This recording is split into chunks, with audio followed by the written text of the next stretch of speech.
खुश राजकुमार। Happy Prince की मूर्ति शहर के ऊपर खड़ी थी। यह सोने से मढ़ी हुई थी। इसकी आंखें चमकीले नीले रत्नों से जड़ी हुई थी और इसकी कमर से एक लाल रत्न लटका हुआ था। सभी को लगा कि यह बहुत सुंदर है। तुम हैप्पी प्रिंस की तरह क्यों नहीं हो? जब उनके छोटे लड़के रोते थे तो माताएं उनसे पूछती थी। दुखी लोगों ने मूर्ति को देखा और कहा, मुझे खुशी है कि दुनिया में कोई खुश है। एक रात एक छोटा सा स्वेलो शहर के ऊपर से अकेला उड़ रहा था। उसके दोस्त चले गए थे लेकिन वह 6 सप्ताह तक वहीं रहा। आज रात मैं कहाँ रह सकता हूँ, उसने सोचा। फिर उसने मूर्ति देखी। मैं वहीं रहूंगा, उसने सोचा। यह ऊंचाई पर है, इसलिए यहाँ ताजी हवा बहुत है। वह हैप्पी प्रिंस के पैरों के बीच में उतरा। उसने सोचा, मेरे पास एक सुनहरा शयन कक्ष है। लेकिन जैसे ही उसने अपना सिर उसके पंख के नीचे रखा, पानी की एक बड़ी बूंद उसके ऊपर गिर गई। उसने ऊपर देखा। यह तो बहुत अजीब बात है, उसने सोचा। आसमान में बादल नहीं है, लेकिन बारिश हो रही है। फिर एक और बूंद गिरी। मैं ऐसी मूर्ति पर नहीं रह सकता जो मुझे सूखा न रखे, उसने सोचा। मुझे कोई और जगह ढूंढनी होगी। और उसने उड़ने का फैसला किया। लेकिन जैसे ही उसने अपने पंख खोले, एक तीसरी बूंद गिरी। उसने ऊपर देखा और देखा कि उसने क्या देखा? हैप्पी प्रिंस की आंखें आंसुओं से भरी थी। उसके सुनहरे चेहरे पर आंसू बह रहे थे। चांदनी में उसका चेहरा बहुत सुंदर लग रहा था और निगल को उस पर तरस आ रहा था। तुम कौन हो? पक्षी ने पूछा। मैं खुश राजकुमार हूँ। तो फिर रो क्यों रही हो? मैं तुम्हारे आंसुओं से भीग गई हूँ। राजकुमार ने कहा, जब मैं जीवित था तो मेरा दिल भी हर दूसरे आदमी की तरह था, लेकिन मुझे नहीं पता था कि आंसू क्या होते हैं। मैं एक महल में रहता था जहां कोई दुख नहीं था। दिन में मैं अपने दोस्तों के साथ एक खूबसूरत बगीचे में खेलता था और शाम को नाचता था। बगीचे के चारों ओर एक ऊंची दीवार थी, लेकिन मुझे नहीं पता था कि दूसरी तरफ क्या है। इसलिए मुझे हैप्पी प्रिंस कहा जाता था। मैं अपनी छोटी सी दुनिया से खुश था। अब मैं मर चुका हूं और मुझे यहां रखा है। मैं अपने शहर की सारी नाखुशी देख सकता हूं। मेरा दिल अब सस्ती धातु से बना है, लेकिन वह बेचारा दिल भी महसूस कर सकता है और इसलिए मैं रोता हूं। निगल ने खुद से कहा, वह केवल बाहर से सोना नहीं है, यहां से बहुत दूर। हैप्पी प्रिंस ने धीमी आवाज में कहा। एक छोटी सी गली में एक गरीब घर है। खुली खिड़की से मैं एक महिला को एक मेज पर बैठे हुए देख सकता हूं। उसका चेहरा बहुत पतला है और उसके हाथ खुरदरे लाल है। वह महल में होने वाले नृत्य के लिए रानी की एक महिला के लिए पोशाक बना रही है। उसका छोटा लड़का कमरे के कोने में एक बिस्तर पर लेटा हुआ है। वह बहुत बीमार है। वह रो रहा है क्योंकि वह उसे केवल नदी का पानी दे सकती है। छोटी चिड़िया, क्या तुम मेरा लाल गहना उसके पास ले जाओगी? मैं यहां से नहीं जा सकता। मेरे दोस्त मिस्र में मेरा इंतजार कर रहे हैं, निगल ने कहा। छोटी छोटी चिड़िया, राजकुमार ने कहा, कृपया रुको। लड़का रो रहा है और उसकी माँ बहुत दुखी है। हैप्पी प्रिंस बहुत दुखी लग रहा था और छोटे स्वेलो को उस पर तरस आ रहा था। यहाँ बहुत ठंड है, उसने कहा, लेकिन मैं एक रात तुम्हारे साथ रहूंगा। राजकुमार ने कहा, धन्यवाद छोटी चिड़िया। इसलिए अबाबिल ने राजकुमार की कमर से वह बड़ा लाल रत्न लिया और उसे लेकर शहर की छतों पर उड़ गया। वह महल के पास से गुजरा और उसने नाचने की आवाज सुनी। चिड़िया नदी के ऊपर से गुजरी और उड़ती रही। आखिरकार वह उस बेचारे छोटे से घर में पहुंची और अंदर झांका। लड़का बिस्तर पर लेटा हुआ था। मां सो रही थी। वह बहुत थकी हुई थी। वह उड़कर अंदर आया और उसने वह बड़ा लाल गहना मेज पर रख दिया। फिर वह बिस्तर के चारों ओर उड़ता हुआ अपने पंखों से लड़के के चेहरे के चारों ओर हवा घुमाने लगा। ओह, लड़के ने कहा, मेरा चेहरा इतना गर्म नहीं लग रहा है। मुझे लगता है कि मैं ठीक हो रहा हूँ। और वह सो गया। फिर अबाबिल वापस हैप्पी प्रिंस के पास उड़ गया। यह अजीब है। अबाबिल ने कहा, यह बहुत ठंडा है, लेकिन मुझे काफी गर्मी लग रही है। राजकुमार ने कहा, ऐसा इसलिए है क्योंकि तुमने अच्छा काम किया है। छोटा अबाबिल सो गया। जब दिन निकला तो निगल नहाने के लिए नदी में उड़ गया और चतुर आदमी ने उसे देख लिया। यह बहुत ही असामान्य, उसने कहा। उस तरह का पक्षी यहाँ सर्दियों में, मुझे इसे लिखना चाहिए। मैं आज रात मिस्र जाऊंगा। अबाबिल ने सोचा। जब चांद निकला तो वह हैप्पी प्रिंस के पास वापस उड़ गया। क्या मैं मिस्र में तुम्हारे लिए कुछ कर सकता हूँ? उसने कहा।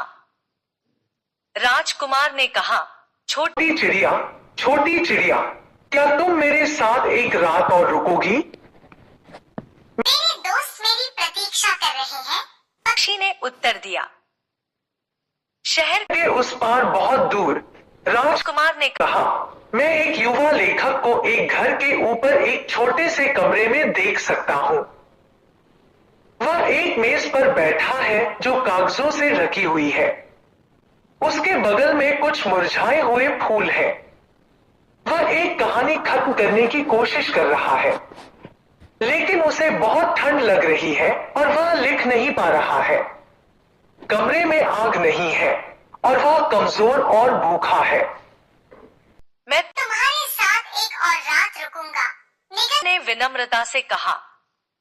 मैं उसके लिए क्या ले जाऊं? मेरी एक आंख ले लो, राजकुमार ने कहा। वे सुंदर नीले पत्थरों से बनी है। युवक इसे बेचकर लकड़ी और भोजन खरीद सकता है। वह अपनी कहानी पूरी कर सकता है। अपनी आंख निकाल लो, प्यारे राजकुमार। अबाबिल ने कहा, मैं ऐसा नहीं कर सकता, और वह रोने लगा। ऐसा करो, राजकुमार ने कहा।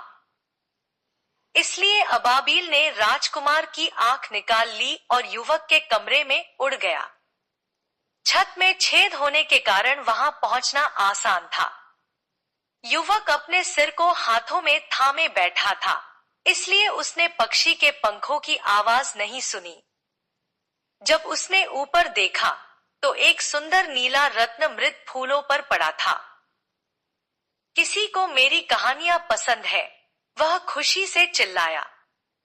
यह किसी ऐसे व्यक्ति की ओर से उपहार है जिसने मेरी किताबें पढ़ी हैं। अब मैं यह कहानी लिख सकता हूँ। अगले दिन स्वैलो नदी पर उड़ गया। उसने नाविकों को जहाजों पर काम करते देखा। वह चिल्लाया, मैं मिस्र जा रहा हूँ, लेकिन किसी ने उसकी बात नहीं सुनी। जब चांद निकला तो वह हैप्पी प्रिंस के पास वापस उड़ आया। उसने कहा, मैं तुम्हें अलविदा कहने आया हूँ। छोटी चिड़िया, राजकुमार ने कहा, क्या तुम कृपया एक और रात मेरे साथ रुकोगी? सर्दियां आ गई हैं, अबाबिल ने उत्तर दिया। जल्द ही बर्फ गिरेगी। मिस्र में सूरज गर्म होता है और पेड़ हरे होते हैं। प्रिय राजकुमार, मुझे तुम्हें छोड़कर जाना है, लेकिन मैं तुम्हें कभी नहीं भूलूंगी। नीचे चौक में एक छोटी लड़की खड़ी है। वह अंडे बेच रही है। उसके अंडे जमीन पर गिर गए हैं और वे टूट गए हैं। उसके पास घर ले जाने के लिए पैसे नहीं हैं। उसके पिता उसे मारेंगे। मेरी दूसरी आंख निकालकर उसे दे दो। मैं तुम्हारे साथ एक और रात रुक सकता हूँ, अबाबील ने कहा, लेकिन मैं तुम्हारी दूसरी आंख नहीं निकाल सकता। तुम देख नहीं पाओगे। राजकुमार ने कहा, ऐसा करो। सो अबाबील ने राजकुमार की दूसरी आंख निकाल ली और उसे लेकर नीचे उड़ गया। वह लड़की के पास गया और उसके हाथ में गहना थमा दिया। यह कांच का एक सुंदर टुकड़ा है, छोटी लड़की चिल्लाई। वह हंसते हुए घर भागी। फिर अबाबील वापस उड़कर राजकुमार के पास गया। उसने कहा, अब तुम देख नहीं सकते, इसलिए मैं तुम्हारे साथ रहूंगा। नहीं, गरीब राजकुमार ने कहा, तुम्हें मिस्र जाना होगा। मैं तुम्हारे साथ रहूंगा, निगल ने दोहराया और वह राजकुमार के पैरों में सो गया। अगले दिन वह राजकुमार के पास रुका। उसने राजकुमार को उन अजीब देशों की कहानियां सुनाई जिनके बारे में वह जानता था। प्यारी छोटी चिड़िया, राजकुमार ने कहा, तुम मुझे अजीब और अद्भुत चीजों के बारे में बता रही हो, लेकिन पुरुषों और महिलाओं की पीड़ा किसी भी चीज से ज्यादा अजीब है। मेरे शहर के ऊपर उड़ो, छोटी चिड़िया। मुझे बताओ कि तुम वहां क्या देखती हो। इसलिए अबाबील बड़े शहर के ऊपर से उड़ गया। उसने गेट पर बैठे गरीब लोगों को देखा। वह अंधेरी गलियों में उड़ गया और उसने भूखे बच्चों के उदास आंखों वाले सफेद चेहरे देखे। एक पुल के नीचे दो छोटे लड़के गर्म रहने के लिए एक दूसरे के करीब लेटे हुए थे। हम बहुत भूखे हैं, उन्होंने कहा। तुम वहां नहीं लेट सकते, एक गार्ड चिल्लाया। फिर अबाबील वापस उड़कर आया और राजकुमार को यह बात बताई। राजकुमार ने कहा, मैं उत्तम सोने से ढका हुआ हूं। इसे टुकड़े टुकड़े करके उतारो और मेरे गरीब लोगों को दे दो। निगल ने सोना खींच लिया जब तक कि हैप्पी प्रिंस ग्रे और बदसूरत नहीं दिखने लगा। निगल ने सोना गरीबों के पास ले गया और बच्चों के चेहरे पर चमक आ गई। वे चिल्लाए, अब हमारे पास रोटी है। फिर बर्फ गिरी। बर्फ के बाद बर्फ गिरती रही और घरों की छतों से नीचे लटकती रही। सभी ने मोटे कोट पहन रखे थे। छोटा निगल ठंडा हो गया। उसने राजकुमार को नहीं छोड़ा क्योंकि वह उससे बहुत प्यार करता था, लेकिन वह मर रहा था। अलविदा प्रिय राजकुमार, उन्होंने कहा। राजकुमार ने कहा, मुझे खुशी है कि तुम मिस्र जा रहे हो। तुम बहुत देर तक रुके हो। मैं मिस्र नहीं जा रहा हूं, निगल ने कहा। मैं भगवान के घर जा रहा हूं। वह उसके पैरों पर गिरकर मर गया। फिर मूर्ति के अंदर एक अजीब सी आवाज आई। क्रैक धातु का दिल दो टुकड़ों में टूट गया। अगली सुबह शहर का एक महत्वपूर्ण व्यक्ति अपने दो दोस्तों के साथ नीचे टहल रहा था। उसने मूर्ति की ओर देखा। हैप्पी प्रिंस बहुत उज्जवल नहीं दिखता है, उसने कहा। लाल पत्थर गायब हो गया है, उसकी आंखें नहीं हैं और वह सुनहरा नहीं है। वह एक भिखारी की तरह दिखता है। हाँ, वह करता है, आदमी के दोस्तों ने कहा। यहाँ उसके पैरों के पास एक मरा हुआ निगल है, अधिकारी ने कहा। हमें एक आदेश देना चाहिए कि पक्षी मर न सके। यहाँ उन्होंने हैप्पी प्रिंस की मूर्ति को गिरा दिया और उसे आग में डाल दिया। चमकीली धातु की एक धारा बाहर निकली।